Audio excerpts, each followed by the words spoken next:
அனைவருக்கும்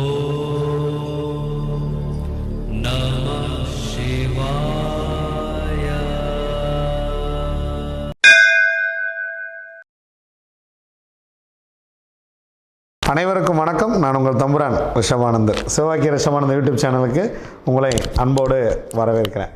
அன்பர்களே, நம்ம திரு கோவிந்தராஜ் அவர்களை உங்களுக்கு எல்லாத்துக்கும் பல பேர்த்துக்கு தெரிஞ்சிருக்கோம். திரு கோவிந்தராஜ் அவர்கள் உங்களோட ஒரு சில கருத்துக்கள் பகிர்ந்துக்கணும் நம்ம சேனலில் அப்படின்னு சொல்லியிருந்தார். ஸோ அதனால் அவர் நம்மளுடைய நம்மளோட பயணிச்சிட்டு இருக்கார். கோபுரம் ஃபவுண்டேஷன் அப்படின்னு சொல்லி திருப்பூரில் ஒரு அமைப்பு வச்சு பல பேர்த்துக்கு உதவி பண்ணிகிட்ருக்கார். உணவு கொடுத்தல், கல்விக்கு உதவி பண்ணுதல், அந்த மாதிரி நிறைய விஷயங்கள் பண்ணிகிட்ருக்காரு. நமக்கு இப்போ நெருங்கிய ஒரு உறவாக, நண்பராக, நம்மளோட பயணிக்கக்கூடிய அன்பராக மாறி நம்மளோட நல்லா பயணிச்சிட்ருக்காரு. அவர் ஒரு சில விஷயங்கள் நம்மளுடைய சிவவாக்கிய ஜோடு நிலையம் சம்மந்தமாக நம்ம அடுத்த கட்டத்துக்கு எப்படி போகிறது, அவர் எப்படியெல்லாம் உணர்ந்தார், அது நிறைய விஷயங்கள் என்கிட்ட சொன்னார். இந்த மாதிரி பண்ணணும் சாமி, இந்த மாதிரி பண்ணலாம் சாமி அப்படின்ட்டு. இன்றைக்கி அந்த மக்கள்கிட்டே சொல்லிடுங்க, நம்ம மக்களுடைய விருப்பம் எதுவோ அதற்கு தகுந்த மாதிரி கொண்டு போய்க்கலாம் அப்படின்னு நான் அவர்கிட்ட சொல்லிட்டேன். அதனால் தன்னுடைய கருத்துக்களை இப்போ அவர் உங்களோட பகிர்ந்து இருக்கிறார். தொடர்ந்து நாம் பயணிப்போம், வாங்க. அனைவருக்கும் வணக்கம். நான் உங்கள் கோவிந்தராஜ், திருப்பூர் கோபுரம் ஃபவுண்டேஷனுடைய நிறுவனர். என் அப்பன் சொக்கநாதனையும் என் குருநாதர் தம்பிரான் ரிஷபானந்தர் சுவாமி அவர்களையும் வணங்கி, சிவவாக்கிய ரிஷபானந்தர் யூடியூப் சேனல் அன்பர்கள் உங்கள் அனைவருக்கும் முதல்கண் என் வணக்கத்தை தெரிவித்துக் கொள்கிறேன். கடந்த ஒரு 6 மாத காலமாக நான் சுவாமி ரிஷபானந்தர் அவரோட பயணிச்சுட்டு வரேன். அவரோட பயணித்து பல்வேறு விதமான கோயில்கள், பல நன்மைகள், பல விஷயங்கள் நான் அடுத்த கட்டத்துக்கு நான் உணர்றேன். அதை பற்றி சுவாமிகிட்ட ஒரு சின்ன விஷயம் என்ன கேட்டேன் அப்படின்னா, சாமி நீங்கள் ஜாதகம் அப்படிங்கிற விஷயத்தை கொடுத்தா அதை பார்த்து அதனுடைய பலன்களை நீங்கள் மக்களுக்கு சொல்கிறீங்க. அதன் மூலிமா கோயிலுக்கு போகிறாங்க, நிறைய மக்கள் பல்வேறு விதமான நன்மைகள் அடைஞ்சிருக்காங்க. இன்றைக்கி தமிழகம் மட்டும் அல்லாமல் உலக நாடுகள் இருக்கக்கூடிய ஆஸ்திரேலியா, அமெரிக்கா, சிங்கப்பூர் நிறைய கால்ஸ் வருது, நல்ல விஷயங்கள் பண்ணிகிட்ருக்கோம். சாமிகிட்ட நான் கேட்ட விஷயம் அப்படின்னா, சாமிகிட்ட ஒரு விஷயம் கேட்டேன். சாமி, ஒரு குழந்தை நல்லா படிக்கணும்னா அதுக்கு என்ன பண்ணணும் அப்படின்னு சொல்லிட்டு முதல்ல ஒரு கொஸ்டின் கேட்டேன். அதுக்கு அவர் எனக்கு சொன்ன ஒரு டெஃபினேஷன் பார்த்திங்கன்னா ரொம்ப ஒரு பெரிய மிராக்கிளாக இருந்தது. அவர் சொன்னார், சாமி பள்ளிக்கூடம் அப்படிங்கிறதுக்கு ஆங்கிலத்தில் என்ன அப்படின்னு கேட்டார். அதுக்கு நான் சொன்னேன் ஸ்கூல் அப்படின்னு. சாமி அது ஸ்பெல்லிங் சொல்லுங்கள் அப்படின்னாரு. SCHOOL அப்படின்னு சொன்னேன், ஸ்கூல் அப்படின்ட்டு. அதுக்கு அவர் ஆங்கிலத்திலையும் சொன்னார், தமிழ் எனக்கு ஒரு விளக்கம் கொடுத்தார். ஸ்கூல் அப்படிங்கிறது பார்த்திங்கன்னா ஃபஸ்ட்டு வரக்கூடிய எஸ் அப்படிங்கிறது ஒரு sincerity, C for capacity, H for honesty, O for obediently, another O for order, last L for learning அப்படின்னார். சாமி ஒரு மாதிரி தமிழில் கொஞ்சம் எனக்கு விளக்கமாக சொல்லுங்கள் அப்படின்னா, ஒரு குழந்தை பள்ளிக்கூடம் போகணும் அப்படின்னா முதல் சின்சியராக அந்த குழந்தை லீவ் இல்லாமல் அந்த வகுப்பறையில் போய் உட்காரணும். ஆசிரியர் சொல்லக்கூடிய விஷயத்தை கெப்பாசிட்டி உள்வாங்கிக்கணும். படித்தேன், படிக்கலை, எழுதிட்டு வரல, ஹோம் ஒர்க்கை ஒரு ஹானஸ்டி, ஒரு நேர்மையாக ஆசிரியரை நடந்துக்கணும்.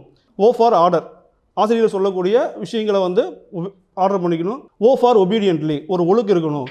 இது 4 விஷயங்களும் சரியாக இருந்தால் கல்வி அப்படிங்கிறது தானாக வரும் சாமி.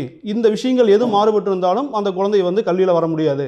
அடுத்த ஒரு கொஸ்டின் கேட்குறேன். சாமி, இன்றைக்கி இருக்கக்கூடிய நபர்கள் எல்லோரும் ஒரு 30 வயதுலேருந்து 40 வயது அந்த நபர்கள் இருக்கக்கூடியவங்க தான் ஜாதக ரீதியாக வராங்க. என்ன காரணம் கேட்டிங்கன்னா, ஒரு குழந்தை பிறந்து ஒரு வருஷம் 2 வருஷம் வரைக்கும் தவழ்ந்தோ ஒரு 3 வயசில் கொண்டு போய் ஸ்கூலில் சேர்த்துறாங்க, ஆணோ பெண்ணோ.